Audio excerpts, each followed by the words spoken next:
Hello મિત્રો, સ્વાગત છે તમારું આપણી channel YouTube channel Ramanandi electric shop ઉપર. તો તમારા બધાનું સ્વાગત છે મિત્રો. આજ ફરી તમને હું દેખાડવા જઈ રહ્યો છું એક સરસ મજાનું બોર્ડનું વાયરિંગ શીખડાવીશ મિત્રો. જોઈ શકો છો તમે 4+4 સ્વિચ બોર્ડ લાકડાનું જોઈ શકો છો મિત્રો.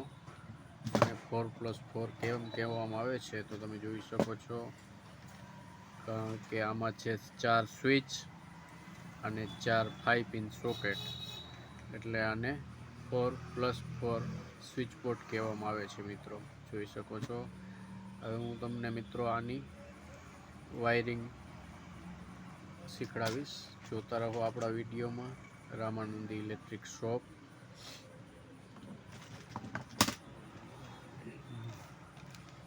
જોઈ લ્યો મિત્રો, પહેલાંથી જ આપણે આવા વાયરના ટુકડા કાપી લીધા છે. તમે જોઈ શકો છો મિત્રો કઈ રીતે આપણે વાયર કાપ્યા છે. તમને એક વાયરનો ટુકડો કાપીને દેખાડીશ મિત્રો. જોઈ લ્યો. અને બે કોર છીલી લેવાના છે, માથેનું કવર કાઢી અને પછી આને આટી ચડાવી, ફૂલ આટી ચડાવી પછી આને મિત્રો બેન્ડ કરી નાખવાનું, જેથી કરીને કોઈ પણ તાર મૂછા જે છે એ છૂટા રહીએ નહીં અને સ્પાર્કિંગની પ્રોબ્લેમ થાય નહીં. તમે જોઈ શકો છો મિત્રો, આપણે કટકા પહેલાં કરીને રાખ્યા છે. હવે મિત્રો તમને આનું હું વાયરિંગ શીખડાવીશ. ઓકે.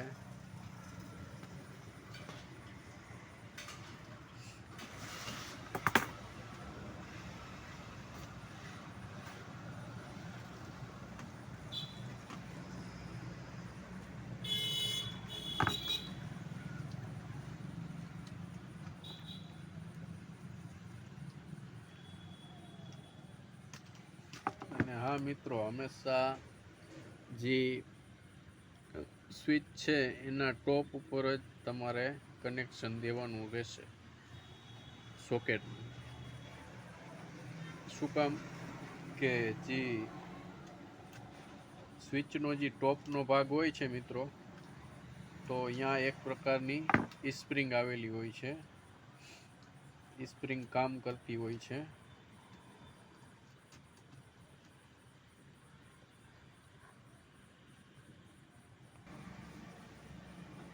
તો સ્વિચના ટોપ ઉપર શું કામને લગાવવું એની પણ તમને વચ્ચોવચ્ચ માહિતી આપી દઉં મિત્રો. જોઈ શકો છો આપણી આ સાદી સ્વિચ બોર્ડ છે. તો આની ઉપર લગાવવાનું એક જ કારણ છે મિત્રો, તમે જોઈ લ્યો. આપણે પહેલાં આને ખોલીને જ તમને આજે દેખાડી દઈશું. આ રીતે કોઈ માહિતી નહીં આપે મિત્રો, જે આપણા વિડીયોમાં એકદમ પરફેક્ટ અને સાચી જ માહિતી હશે. જોઈ લ્યો મિત્રો, આની અંદર તમને દેખાતું હોય તો એક સ્ક્રૂ લાગેલો છે, જે આ ચાપનો મેઇન સ્ક્રૂ કહેવામાં આવે. એને તમે ખોલશો એટલે આ ઉપરનું પડ નીકળી જશે અને નીચે રહેશે સ્પ્રિંગ. જોઈ શકો છો મિત્રો, આમાં આ રીતની એક નાની એવી પટ્ટી દીધેલી છે. જોઈ શકો છો તમે, આ પટ્ટી મારા હાથમાં છે, તમે જોઈ શકો છો. પ્લસ એ કનેક્શન વચ્ચેનું ઉપરનું ટોપનું જે હોય છે એ આનામાં હોય છે મિત્રો. જોઈ શકો છો તમે કે આની નીચે એક સ્પ્રિંગ છે. સ્પ્રિંગ જોઈ લીધું મિત્રો. આનાથી જ ચાપ ઓન ઓફ થાય છે. ઓકે મિત્રો, તો અહીંયા ટોપ ઉપર લગાવવાનું એ જ કારણ છે મિત્રો, કે જેથી કરીને આ ભાગ અહીંયા હોય, તમે સમજી લો આ ભાગ આમ છે તો આ અહીંયા લાગેલું છે, તો આને તમે કાઢી નાખો, આ ભાગમાં લગાવો તો આ સ્પ્રિંગનો ટોપનો ભાગ છે. અને જે આપણો જે મેઇન વાયર આવશે, જે પાવર સપ્લાયનો છે, એ આપણે અહીંયા નીચે દેશું, નીચેના ખૂટામાં. જેથી કરીને આ નીચેનો ખૂટો છે, તમે જોઈ શકો છો. આ સ્વિચનો ઉપરનો ભાગ છે અને આ સ્વિચનો નીચેનો ભાગ, જે આ ખૂટો છે. તો આ ખૂટામાં કદાચ સતત પાવર આપણે દીધો હોય નીચેનો, એટલે આમાં સતત પાવર રહ્યા કરે મિત્રો. એટલે પાવર રહે એનો મતલબ શું કે આ સ્વિચ સતત તાપમાનમાં ગરમ રહેતી હોય, જેથી કરીને આ ગરમ રહેતી હોય તો આપણી આ જે સ્પ્રિંગ છે મિત્રો એને કોઈ નુકસાન ન થાય. કારણ કે આપણે ચાપ બંધ કરી દીધી એટલે આ ભાગ થઈ ગયો તમારો ઉપર, સમજી શકો છો, આ ભાગ ઉપર થઈ ગયો. તો આને ને આને કાંઈ કોન્ટેક્ટ છે નહીં, બરાબર છે. તો આમાં કદાચ આટલો આ કોપરનો ટુકડો મારેલો હોય છે તો એમાં કદાચ સતત પાવર રહે તો કોઈ પ્રોબ્લેમ પડતો નથી, કારણ કે આમાં બીજી કાંઈ ટેકનોલોજી કે બીજું કાંઈ છે નહીં એટલે. અને હા, આ સ્વિચમાં પાવર રહે જો તમે ઊંધું મારો, નીચેના ભાગમાં અર્થિંગનો મારો, સોકેટનો મારો અને ઉપરના ભાગમાં પાવર સપ્લાય હલાવો તો તમારે સતત આ વસ્તુ તમે જોઈ શકો છો, તમારે સતત આ વસ્તુ ગરમ થાય. અને આ ગરમ થાય એના કારણે તમારે આ ગરમ થવાથી તમારે સતત આ સ્પ્રિંગ ગરમ થવાથી કડક થઈ જાય. કડક થાય એટલે એ પછી બરવાની શક્યતા રહે અને જલ્દી ખરાબ થઈ શકે મિત્રો, તમે સમજી શકો છો. એટલે જેથી કરીને આ રીતે કોઈ ઉપરના ભાગમાં પાવર સપ્લાય ચાલુ રાખવી નહીં. એટલે જે સોકેટનો ભાગ છે મિત્રો એ તમે ઉપર ટોપમાં લગાવશો તો વધારે બેટર રહેશે. જોકે નીચે લગાવવાથી પણ હાલે ખરો, ના નથી, પણ બેટર તો તમારે છે ને સ્વિચના ટોપ ઉપર જ લગાવો, જેથી કરીને પાવર સપ્લાય એને આપણે બંધ કરવાથી ત્યાં પાવર ન જાય મિત્રો. તો જોઈ શકો છો મિત્રો, આપણે બોર્ડ કમ્પ્લીટ કરી નાખ્યું છે, પૂરેપૂરું બોર્ડ કમ્પ્લીટ છે, તમે જોઈ શકો છો. અને આપણે બધા જ કનેક્શન આપણે સ્વિચના ટોપના ભાગ ઉપર દીધા છે, તમે જોઈ શકો છો, 4 ટોપના ભાગ ઉપર છે. એટલે આ રીતે તમારે સ્વિચના ટોપ ઉપર જ મિત્રો કનેક્શન દેવું, જેથી કરીને તમારા બોર્ડની આયુષ્ય થોડીક વધી જશે મિત્રો.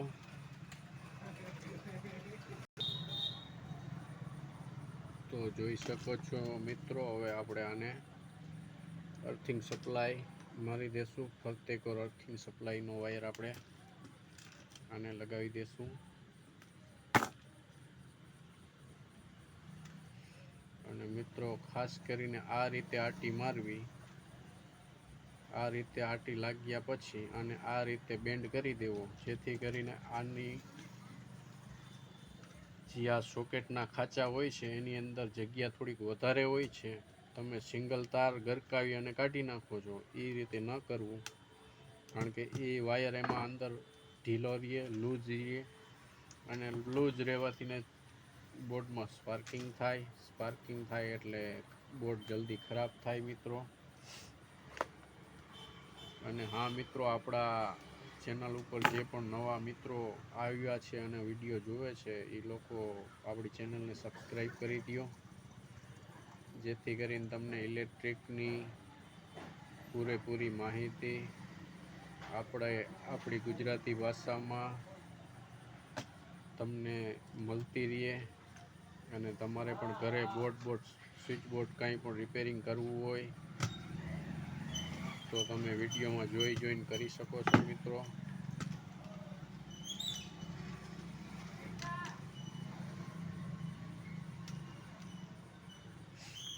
જોઈ શકો છો મિત્રો, હવે આપણે આને લાસ્ટ અર્થિંગનું કનેક્શન દઈ છીએ.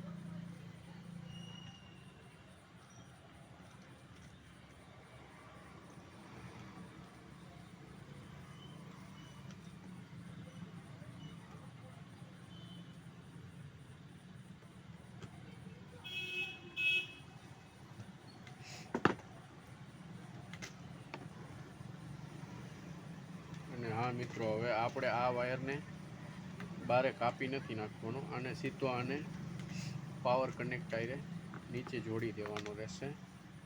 તમે જોઈ શકો છો, અને હું સ્વિચના નીચેના ભાગમાં લગાવું છું. આ આપણો પાવર સપ્લાય છે મિત્રો, અત્યારે તો આ પૂરેપૂરો જોઈન્ટ છે, એટલે તમે એમ ના સમજતા કે આ એક અર્થિંગમાં અને પાવરમાં એક જ વાયર કેમ દીધેલો છે, કેમ કનેક્ટ કરે છે મિત્રો. પછી આને આપણે બહાર કાઢશું એટલે આ બે વાયરને કટ કરશું એટલે અર્થિંગ અને પાવર બે અલગ અલગ સપ્લાય થઈ જશે. તમે જોઈ શકો છો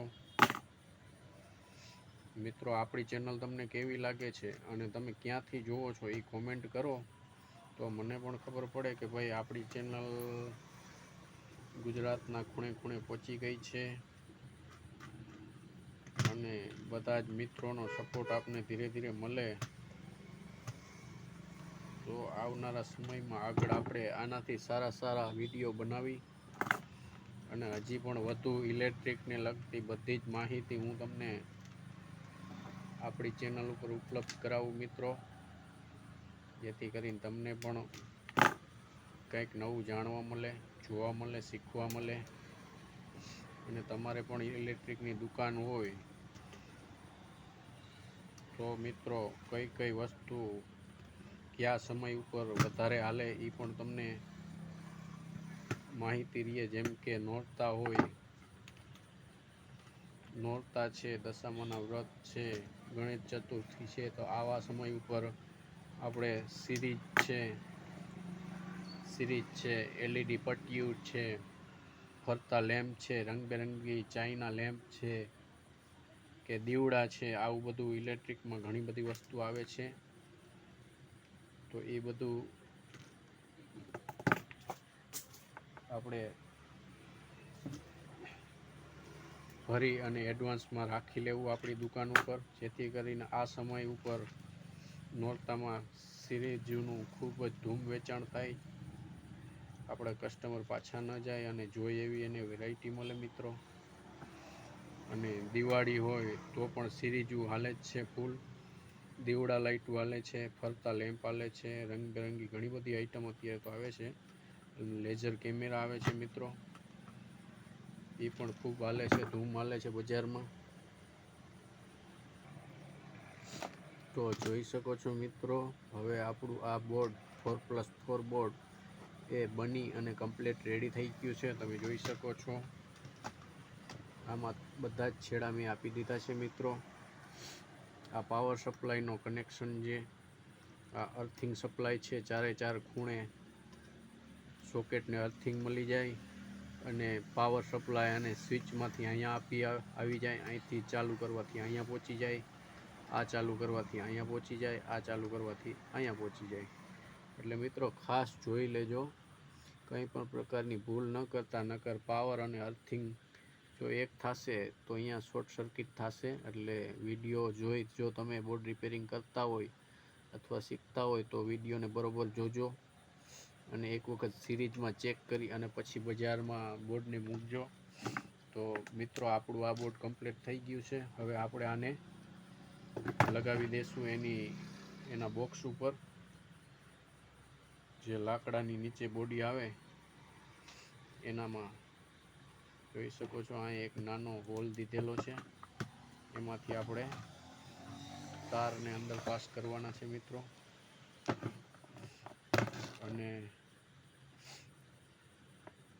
ઉપર 4 સ્ક્રૂ લગાવી દેશું.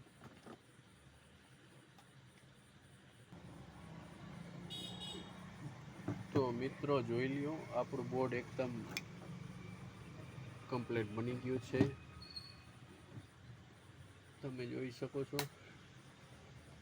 આપણે ચારે ચાર સ્ક્રૂ લગાવી દીધા છે અને હવે આ બોર્ડને આપણે બજારમાં વેચવા માટે મેળવી શકીએ છીએ મિત્રો. આ એકદમ પરફેક્ટ બની ગયું છે, કમ્પ્લીટ થઈ ગયું છે. તમે જોઈ શકો છો 4+4 બોર્ડ છે અને બજારમાં મૂકતા પહેલાં પણ હજી એક વખત આપણે મિત્રો આને લાઇટમાં સિરીઝમાં ચેક કરી અને ચાલુ કરીને જોઈ લેશું, જેથી કરીને ગ્રાહક મિત્રને આપણે દીધા પછી એને કોઈ પણ પ્રકારનો પ્રોબ્લેમ ના પડે અને શોર્ટ સર્કિટની કોઈ ચિંતા ના રહે. તો આપણે આને ચેક કેમ કરશું મિત્રો, જોઈ લ્યો તમે. આપણે અર્થિંગના અને પાવરના જે બે છેડા કાઢ્યા હતા, હવે આપણે એને કટિંગ કરી નાખશું મિત્રો.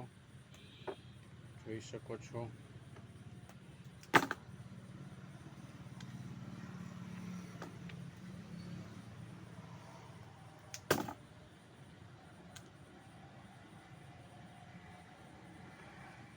મિત્રો આપણે છેડા કાઢી નાખ્યા છે બંને, અને આપણી પાસે છે એક 2 પિન વાળો 0નો બલ્બ.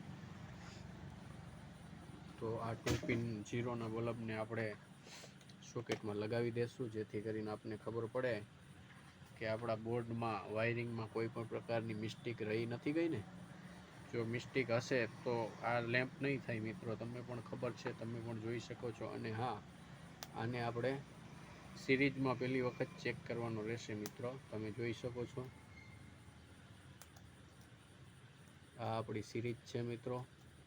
કોઈ પણ વસ્તુ પહેલાં કાંઈ પણ આપને અનુભવ ના હોય તો ડાયરેક્ટ ચાલુ ન કરવી. ઇલેક્ટ્રિક વસ્તુમાં શોર્ટ સર્કિટ થઈ શકે, એને પહેલી વખત સિરીઝમાં જોઈને જ આગળ વધવું અને સિરીઝનો અનુભવ કરી લેવો કે સિરીઝ શું ચીજ છે. દુકાનદાર મિત્રોને તો ખબર જ હશે કે ભાઈ સિરીઝમાં ચેક કરવું જરૂરી, પણ તમે ઘરે બેઠા કોઈ પણ આવું બનાવતા હોય તો એ લોકોએ પણ આવી સિરીઝ બનાવી હોય તો એક દી હું તમને સિરીઝ બનાવવાનો પણ વિડીયો સમજાવીશ મિત્રો, એ પણ દેખાડીશ. જોઈ શકો છો મિત્રો, આપણે બંને કનેક્શનને અડાડી દીધો છે આપણો સિરીઝનો વાયર. જોઈ શકો છો તમે, ચાલુ થઈ ગયો છે આપણો લેમ્પ. આ બંધ, આ ચાલુ, આ બંધ, આ ચાલુ. એટલે તમે સમજી શકો છો મિત્રો કે આપણું આ બોર્ડનું આ સોકેટ કમ્પ્લીટ છે. હવે આપણે આને બીજા સોકેટમાં પણ ચેક કરી લેશું મિત્રો. જોઈ શકો છો, ચાલુ બંધ, ચાલુ બંધ. આ પણ સોકેટ પરફેક્ટ છે મિત્રો. પછી આપણે આને ત્રીજા સોકેટમાં પણ ચેક કરી લેશું. જોઈ શકો છો મિત્રો. અને નેક્સ્ટ ચોથું સોકેટ પણ આપણે ચેક કરી લેશું. જોઈ શકો છો મિત્રો, 4 સોકેટમાં લાઇટ આપણી ચાલુ બંધ થાય છે, સ્વિચથી ન જ થાય છે. એટલે હવે આપણે કાંઈ ટેન્શન નથી. આપણે ગ્રાહક મિત્રોને આ બોર્ડ વેચી શકીએ છીએ, જેથી કરીને એને પણ કોઈ પ્રોબ્લેમ ના પડે. ફક્ત ને ફક્ત એને ઘરે જઈ અને ખાલી આ બે જે છેડા આપણે કાઢેલા છે મિત્રો, અર્થિંગનો ને પાવરનો, એને બસ જોઈન્ટ કરવાના રહેશે. એ જોઈન્ટ કરશે એટલે મિત્રો આપણું બોર્ડ આ કમ્પ્લીટ અહીંયા ચાલુ થઈ જશે અને એ વાપરી શકશે. એટલે આવા જ અવનવા વિડીયો જોવા માટે આપણી ચેનલને લાઈક કરો, શેર કરો, સબસ્ક્રાઈબ કરો મિત્રો. અને જે પણ નવા લોકો છે એ લોકો કોમેન્ટ કરે કે ભાઈ આગળના સમયમાં તમારે કેવા વિડીયો જોવા છે મિત્રો, તો તમે મને કોમેન્ટમાં કહેશો, તમે જણાવશો તો મને ખબર પડશે કે ભાઈ આ પ્રકારના વિડીયો બજારમાં હજી કોઈ પણ ચેનલ ઉપર ઉપલબ્ધ નથી. તો એ પ્રકારના હું તમને વિડીયો બનાવી મારી ચેનલમાં મૂકીશ. તમે જોઈ શકશો અને તમે જાણી અને શીખી પણ શકશો મિત્રો. તો નેક્સ્ટ વિડીયો આપણો હશે મિત્રો કંઈક યુનિક જ હશે. તો આ વિડીયોને શેર કરજો, સબસ્ક્રાઈબ કરી દેજો ચેનલને, અને જોતા રહેજો રામાનંદી ઇલેક્ટ્રિક શોપ ચેનલ. જય હિન્દ, જય ભારત, જય શ્રી રામ મિત્રો. તો મિત્રો સમાપ્ત કરું છું. ઓકે.